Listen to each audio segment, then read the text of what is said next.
Welcome to Love Lies Chronicles. I'd really appreciate your comment. It helps me understand if you enjoyed the story and how I can improve in future ones. My name's Aaron Whitfield. I'm 37, a logistics manager in Charleston, South Carolina. I was standing in the kitchen after work, still half thinking about a delayed container in Savannah, when she leaned on the counter like she owned the room and said it with a little twist of the mouth that told me she'd rehearsed it.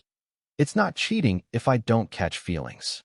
Then she took a slow sip of wine like the line tasted expensive. I watched the second hand on the oven clock sweep once, twice. The kettle was just starting to whisper. I set my phone down, felt the cool laminate under my palm, and realized the ground under our marriage had shifted without a sound. We'd been married 9 years. No kids, her decision at first, then ours, then a subject we stopped bringing up because the conversation never ended well. We had a tidy townhouse near the marsh, 2 cars, 1 dog that loved me more than anyone, and a calendar that used to fill itself with simple things: grocery runs, church on Sundays, a beach walk if the wind wasn't mean. That was the selling point of us. Lately, though, there was a drag in the engine. Little stalls. She started girl nights that didn't include names or photos, just smoky perfume returning home at 1 a.m., and a laugh that stayed on the surface. Her phone turned face down on the table like it was shy. New passwords, new gym classes, new clothes for networking events that apparently required low necklines and shoes that made our stares sound like a metronome. It was 100 tiny edits. She began narrating me like a side character.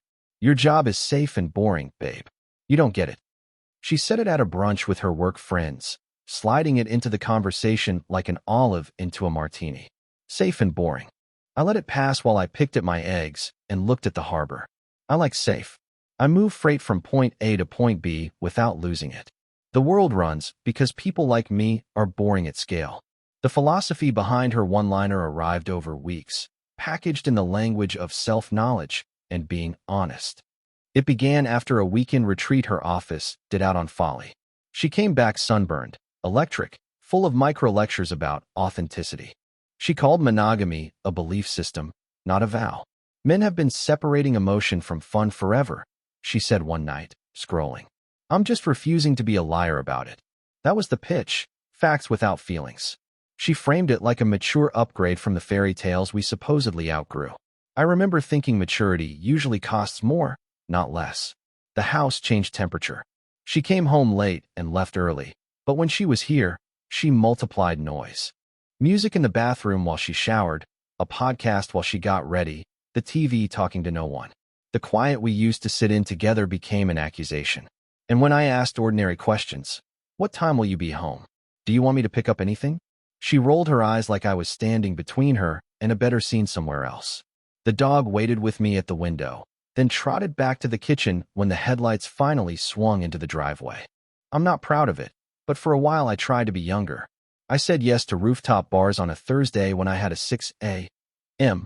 warehouse walkthrough. I agreed with opinions I didn't buy. I bought her a dress she'd left in an online card, hoping it meant we'd go somewhere together. She wore it out without me that same night. When she came home at 2, she kissed my cheek, said I was sweet, and fell asleep with her makeup on my pillowcase. That was the inflection point, realizing sweet had become a word she used for small, harmless things. Puppies. Neon signs. Me. The no feelings speech landed on a Tuesday. I just finished lugging in groceries and was checking the freezer for space when she delivered it, leaning hip to counter, glass winking at me like I should clink it in agreement. She waited for my explosion or for a pained monologue about trust. I asked as evenly as I could. "So there's a rule, but the rule is emotional paperwork. Physical stuff is paperwork free?" She smiled like I'd finally caught up. "Exactly. Don't make it weird." I didn't make it anything. I stirred the pot on the stove and watched the steam climb. My mind did a quiet inventory while she talked about honesty and adulthood. Who paid the rent? I did.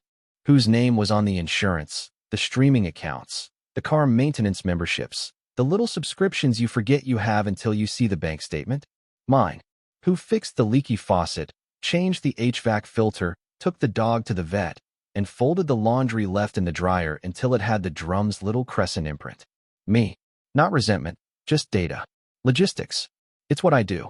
The next few days had the strange brightness that comes after a storm blows past, but misses you.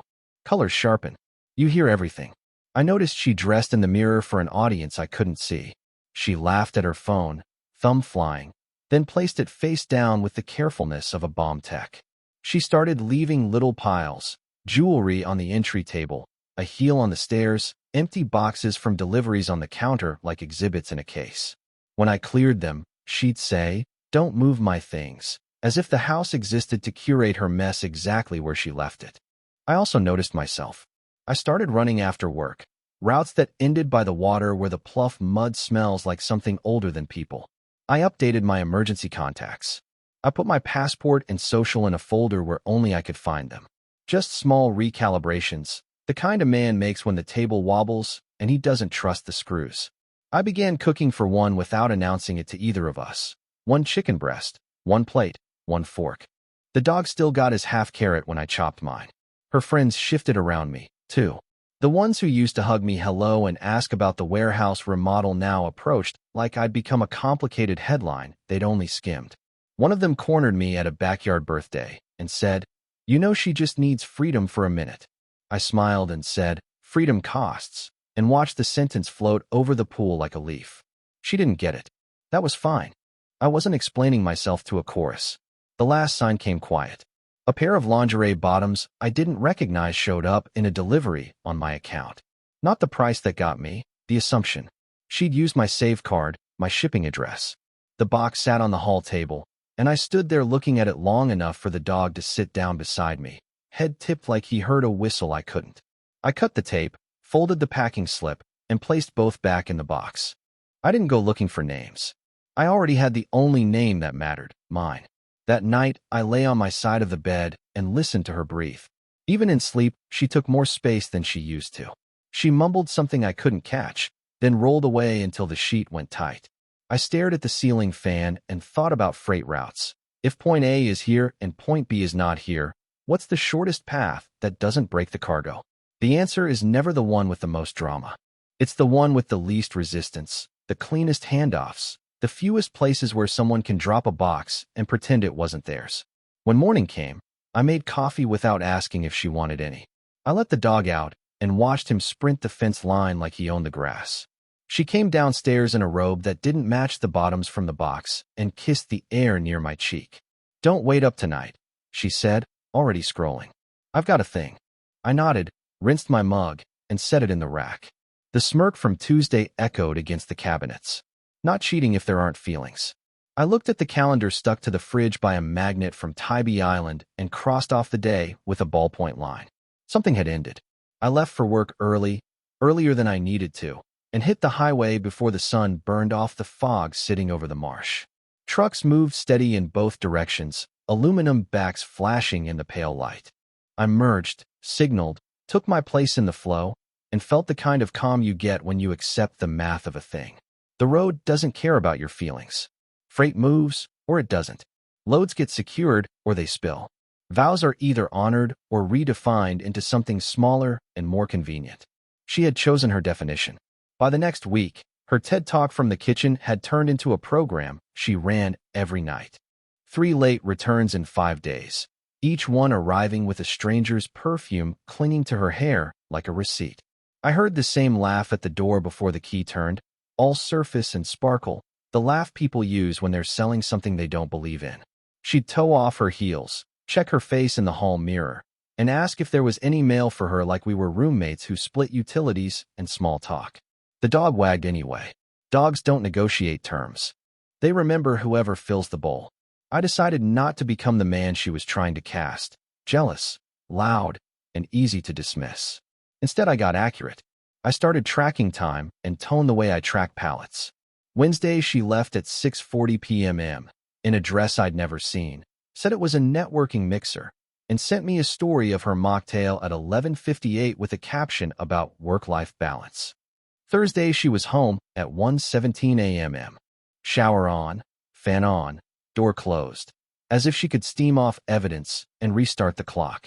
Friday, she announced girls' night and added, with a grin that showed both rows of teeth, that I shouldn't wait up. She liked saying that. It looked brave on her. When she was home, She made sure I could hear what she wanted me to hear. Texts pinging across the counter. A man's name lighting up as initials. Her thumbs moving fast enough to blur. If I glanced, she tilted the screen away and laughed at nothing. If I didn't glance, she made the laugh bigger. I tested a hypothesis and asked, casually, "So under your system, there are no rules, just a feelings audit?" She smiled like a teacher. Exactly. Honesty is the rule. The word honesty landed with a soft thud between us. We both watched it stop moving. I spoke once more, because adults deserve sentences that don't hide. Is there someone else, or are there several someones you're calling not someones? She rolled her eyes. Don't be dramatic, Aaron. You're being insecure. There it was, the trap being set, the label hung within reach like a neon sign. If I reached for it, the narrative would be ready-made. Controlling husband versus liberated wife. I rinsed my coffee mug and set it upside down in the rack. Insecurity is needing constant reassurance. Her friends adjusted their orbit around me. At a coworker's rooftop birthday, one of them put a hand on my forearm and said, in a tone you reserve for charity cases, "She just needs to figure herself out for a bit." I nodded and asked how long a bit usually takes when rent is due on the 1st. The hand disappeared. Another friend sent me a reel about non-traditional marriages with a caption I chose not to decode. They weren't my jury. At home, the digs got smaller and sharper. Don't stress yourself. Try not to cling. Enjoy your routines. That last one was her favorite. Routines, as if discipline were a character flaw. When she said it, I smiled without teeth and felt my spine get quiet. She wanted a reaction she could quote back to me later. I gave her politeness she couldn't use. Meanwhile, I built a different kind of intimacy, with the numbers that actually kept our life upright. I pulled the lease and read the renewal clause twice. 60 days out, landlord confirmation, income verification in my name. I opened the car insurance portal, noted whose name sat first on the policy and who enjoyed the discount because my driving record is boring in the most valuable way. I listed the auto pays that lived on my card: electric, water, streaming, the monthly donation to the rescue that brought us the dog, the maintenance plan that has a technician change our HVAC filter so the air stays light and easy to breathe. I copied account numbers into a file on my desktop called Household Mechanics. Logistics, the invisible scaffolding of a life.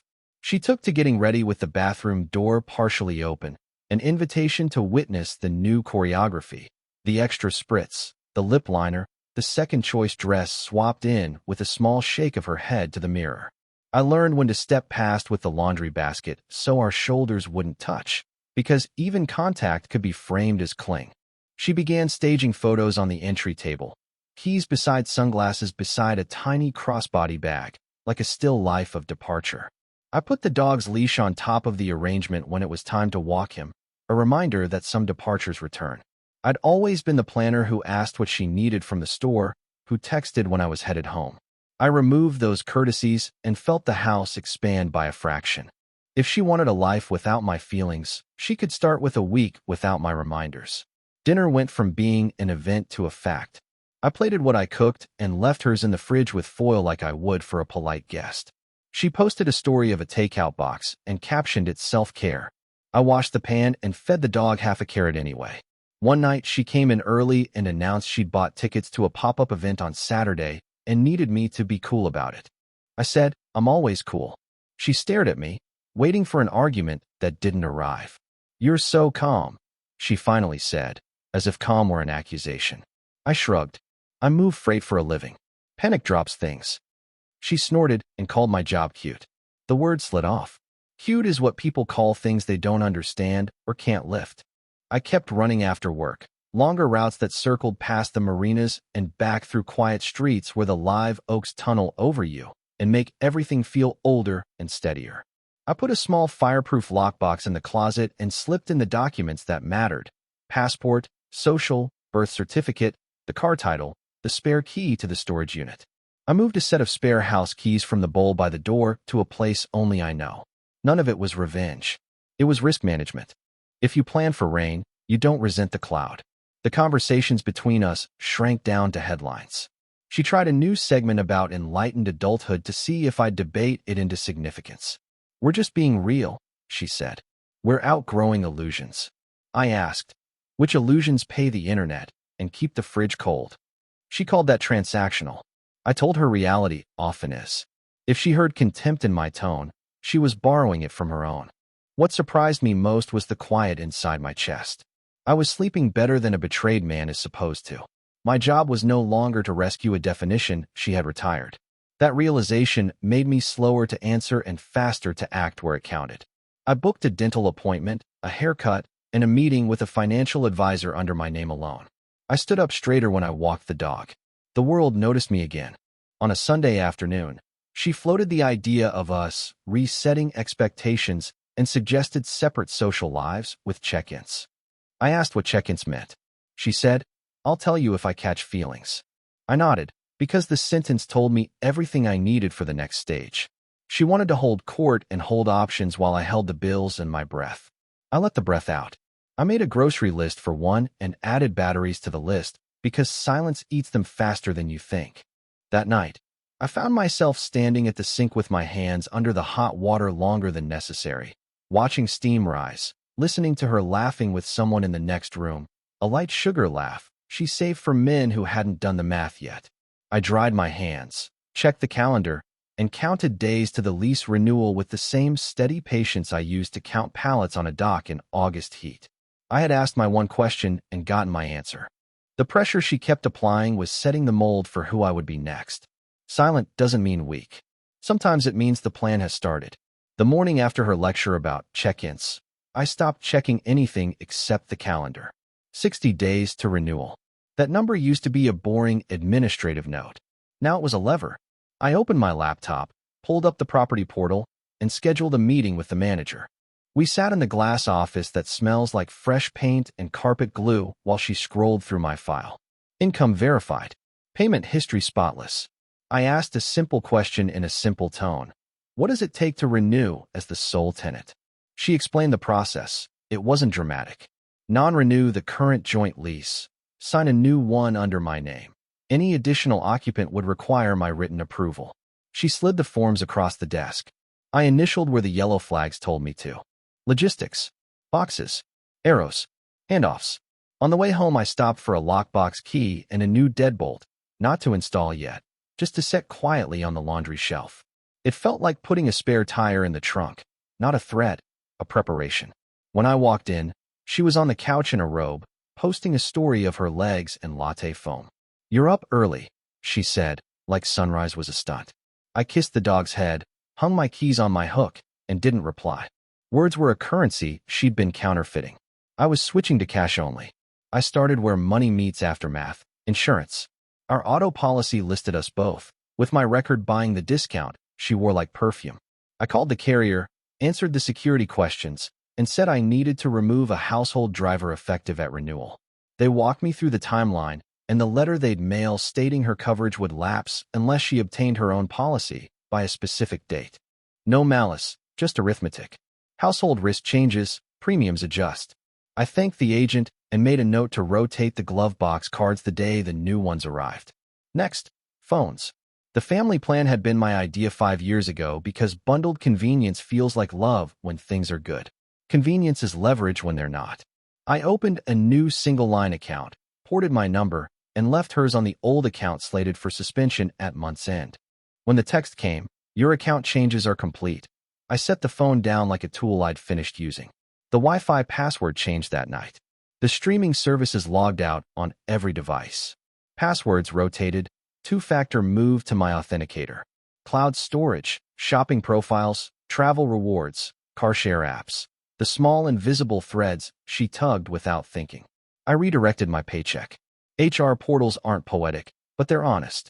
2 clicks moved my deposit from the joint account to my personal one.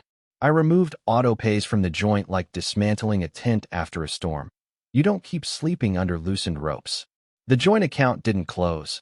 I left enough to keep it alive and predictable. Predictable is easier to explain later. The house got quiet without me announcing anything.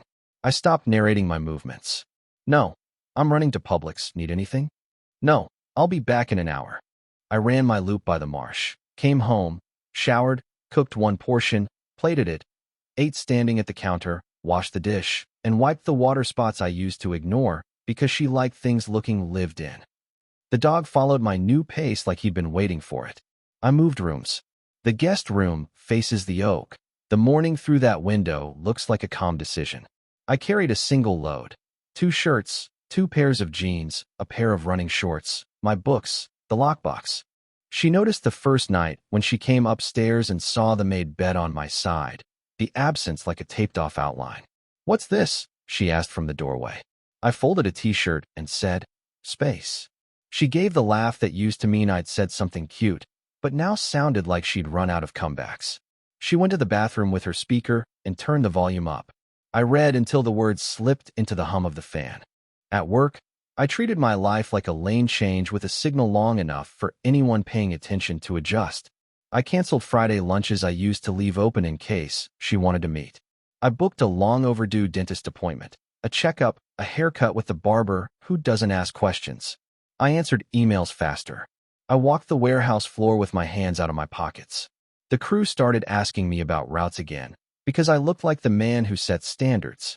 That felt like remembering something I hadn't lost. Just sat down. She tested for weakness like a good negotiator. "So what are we doing Friday?" she asked on a Tuesday night while the pasta water hissed. "I've got plans," I said. She tilted her head. "With who?" I tasted the sauce. "With my time." She called me dramatic again, then posted a boomerang of wine in a friend's kitchen and captioned it "grown woman energy." I shut off the burner, drained the pasta, and plated 1 serving. She opened the fridge and found nothing prepped for her with foil and a sticky note. She frowned at the absence like the refrigerator had gotten political. 2 days later, the landlord's form letter went out. Non-renewal of the joint lease effective at term end, with a separate welcome packet for the new lease in my name.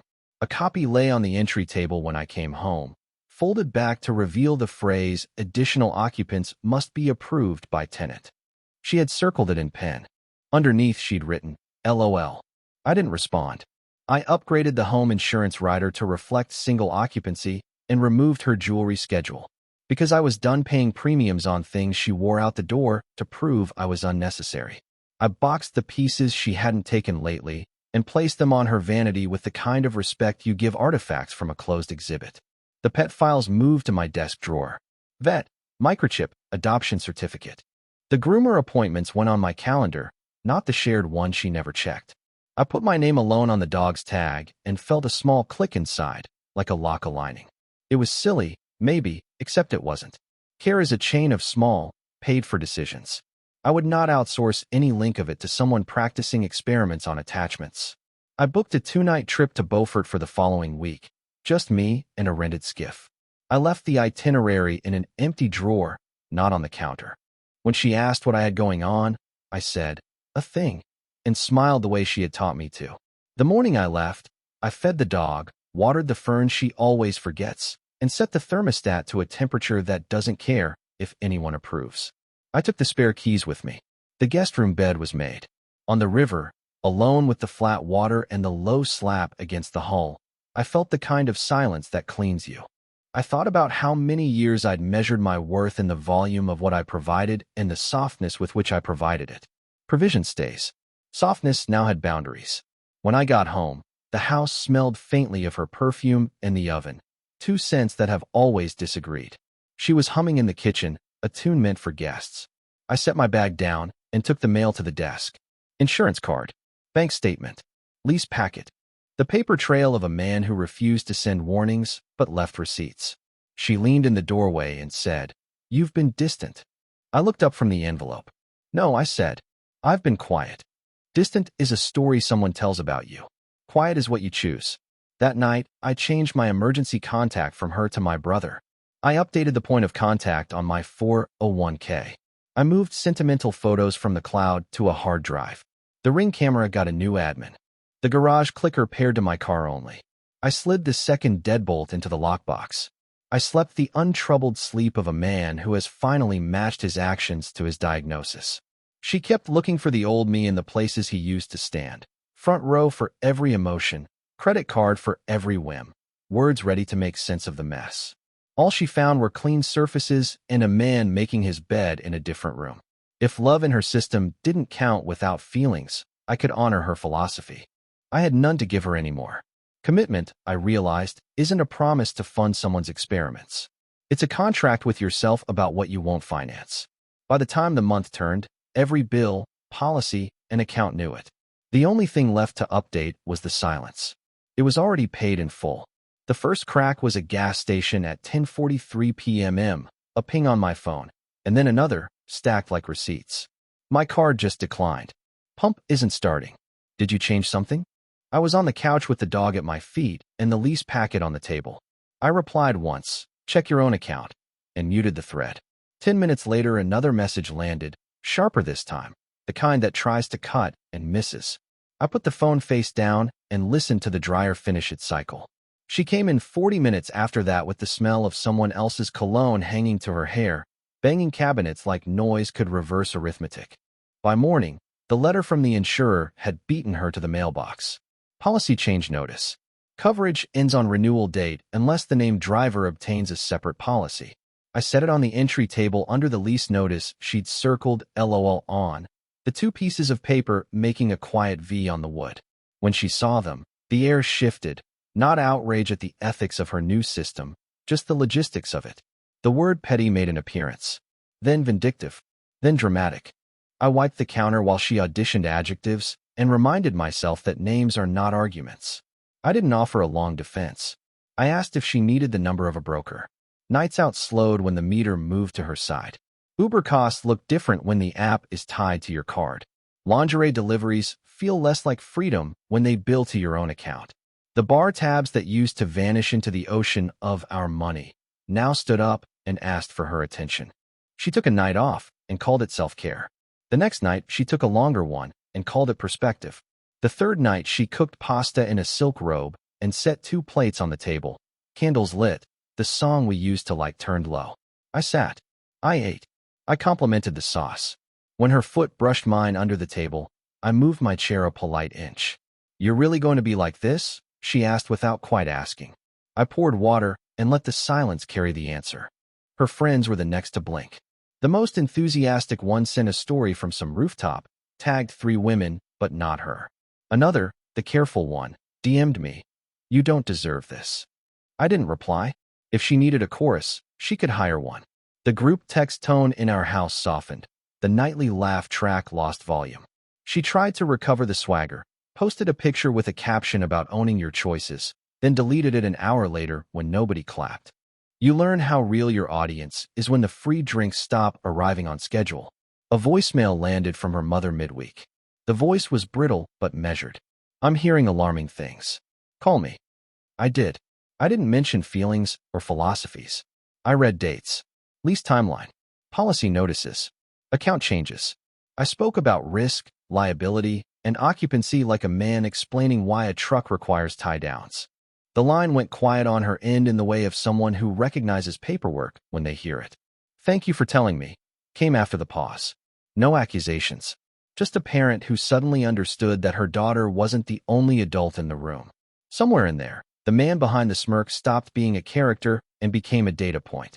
She came home at 12:31 with the kind of energy that makes cabinets echo and threw her clutch onto the counter hard enough to pop it open.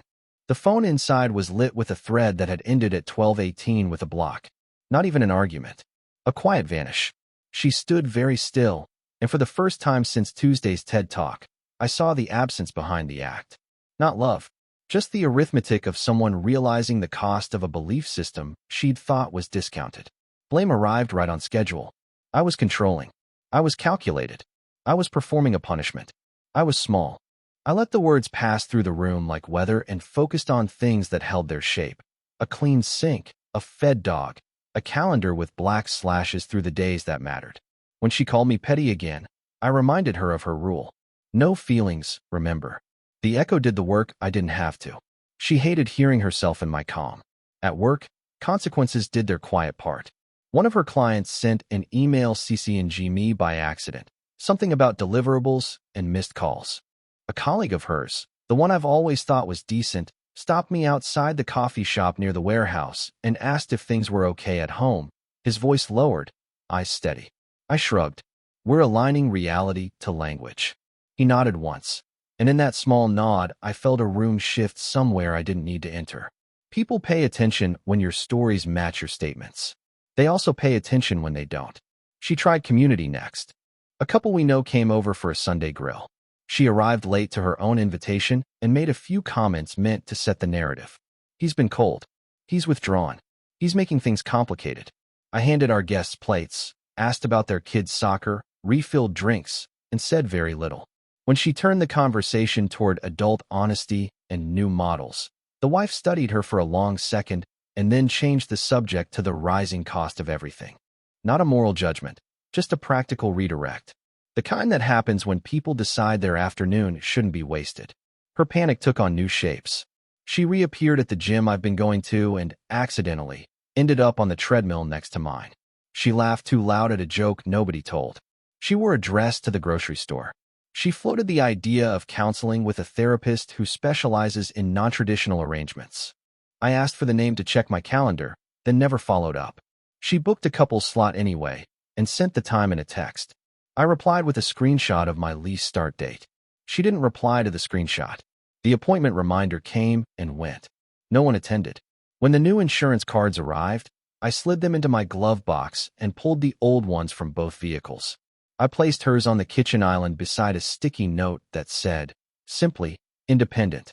She stood over them long enough for the dog to come to my side like he does when he hears metal in my voice. No raised volume. Just the weight of someone's term square on the table. The next day, she posted a boss woman story with a photo at a broker's office and a caption about taking charge. Later that evening, she texted me a photo of the quote, triple what she'd expected. I let the numbers remain numbers. The cumulative effect wasn't fireworks. It was gravity. Language meeting cost. Friends stepping back from the stage when they realized the show required their credit card at the end. She started going to bed earlier and waking up later, as if sleep could buffer the bill. She moved slower in the mornings. Her robe looked less like a performance and more like a blanket. The dog began waiting on my side of the bed. The last attempt was old-fashioned and almost tender. She climbed into the guest room bed one night without asking, curled herself into the space between my shoulder and my chest like the early years when everything felt easy. For a minute, I let the muscle memory put its hand on my back. Warmth is data, too. Then I looked at the ceiling and remembered her sentence in the kitchen, the smirk and the wine and the confidence of a theory she hadn't had to finance yet. I lifted her hand, placed it gently back on her own ribs, and got up to walk the dog. I miss us, floated after me, soft enough it almost wasn't there. The leash clipped with a small, final click. By the end of the month, the house had the clear quiet of a room where furniture's been moved and dusted. She could still stand in it. She could still sleep under this roof. But the scaffolding knew my name. When she looked around, she finally saw it. Not anger or punishment. Boundaries given form by bills, letters, keys, and a man who stopped paying for a story that didn't include him. Her game hadn't ended with a scene. It had slowed, staggered, and then sat down because the floor refused to move. That was all the power I needed. The rest would be simple. One signature, one suitcase, and a silence that held. I waited until the lease packet, the insurance cards, and the bank statements formed a neat little lattice on my desk. Paper doesn't lie and it doesn't beg. Then I wrote one page. No lawyerese, just 2 boxes with empty squares beside them. Box 1. Return to a monogamous marriage with shared boundaries and shared bills. No systems, no side arrangements. We rebuild with honesty and counseling of my choosing. Box 2. Vacate by the new lease start date. I'll cover a moving truck for 4 hours and the standard cleaning fee. I set the page on her placemat with a pen and went to run the dog. By the time I got back, the pen was lying at an angle like it had rolled away from her hand. She stood at the sink with the same practiced smirk, but there was strain under it, a flicker of calculation. "You're really making this official?" she said, like we were debating the theme of a party. I nodded. "You made it official in the kitchen. I'm just matching the paperwork." She laughed too hard and didn't check a box. The next night, she tried sentiment. Photos from early trips appeared on the coffee table, Polaroids with sunburnt smiles, and a room key from an old motel we liked because the AC rattled. "We were good," she said softly, fingers on the edges like she could hold the past still. "We were, and then we weren't." She offered a compromise, monogamy adjacent. I slid the page back to her side with the same calm I used to sign for freight. We don't deliver adjacent. I made my own appointments. First a lawyer, then a notary. The lawyer read my summary and hummed in the way professionals do when the facts line up. Separation agreement draft, asset list, witness affidavit on occupancy. You've been careful, she said, and I thought about all the times I'd called careful boring. Boring saved me, line by line.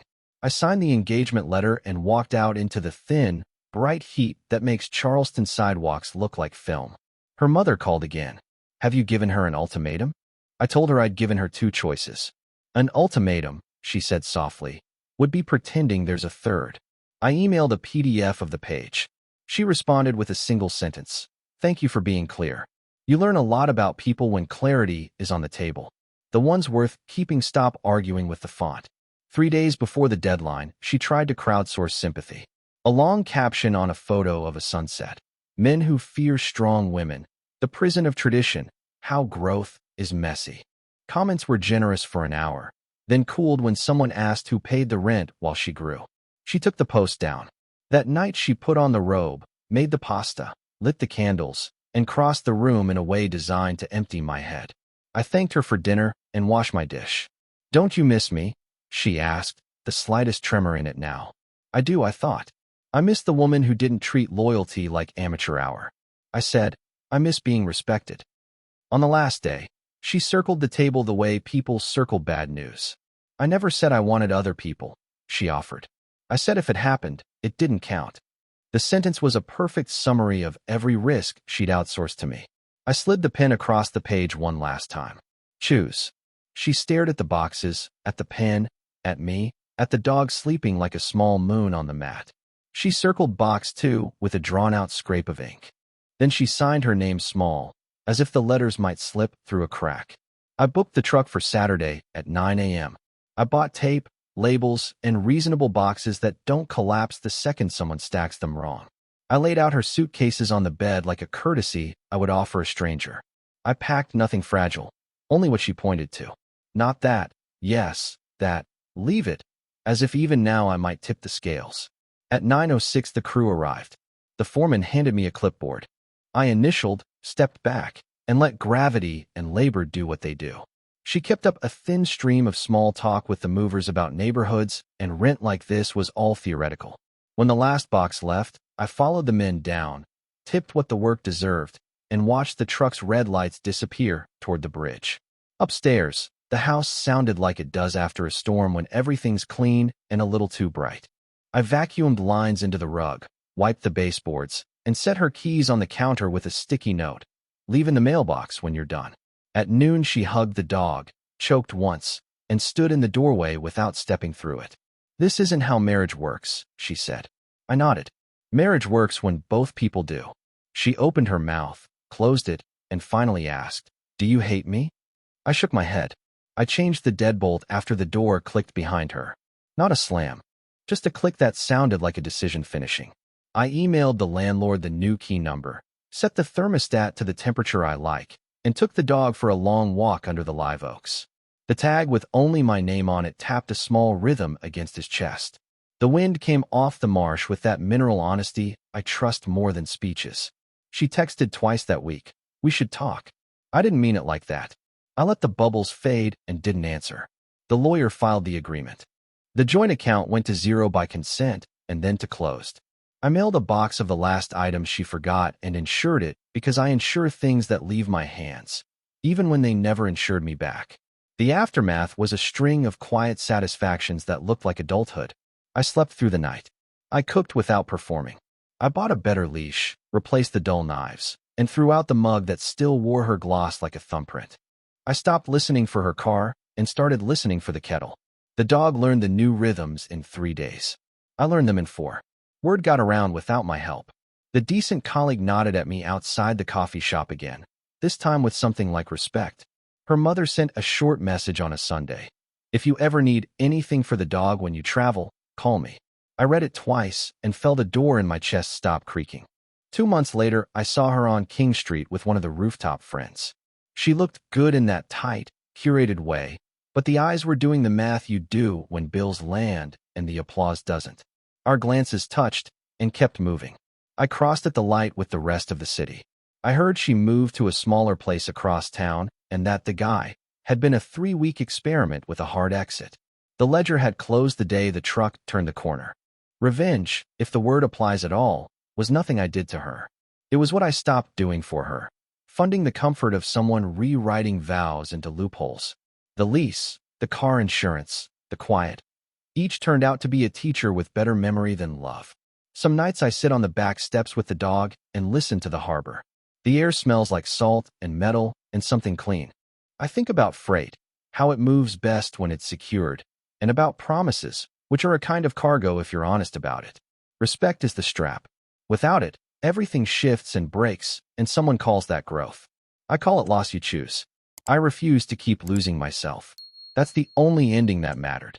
Dear listeners, please share your thoughts in the comments, and do not forget to like, share, and subscribe to the channel.